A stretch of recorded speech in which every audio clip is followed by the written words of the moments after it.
You might think this is just a walk, but this robot, patrolling many of Japan's high-rises, malls, and airports right now, is actually running on asteroid rover technology. The SQ-2 was developed by SEQSENSE, a Tokyo-based robotics startup in 2018. SEQSense was co-founded by Professor Yoji Kuroda, a robotics expert who worked with Japan Aerospace Exploration Agency. He helped develop the autonomous rovers used in the famous Hayabusa asteroid exploration missions.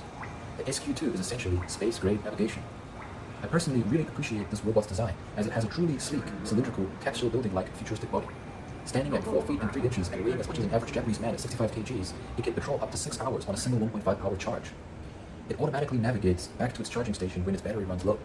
It is also capable of communicating directly with building elevators, allowing it to autonomously travel and patrol across multiple floors. The spinning module on top of its head uses proprietary 3D LiDAR through 3 fisheye lenses and lasers to scan form a true high-resolution 360-degree vision, generating high-precision 3D maps in real time.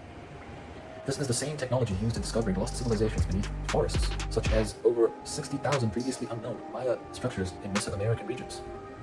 Human security personnel in a remote control room can use the robot to speak directly to visitors in real time. The SQ-2 is more than a security robot. It is a symbol of a new era, where technology that once searched stars now aesthetically walks among us.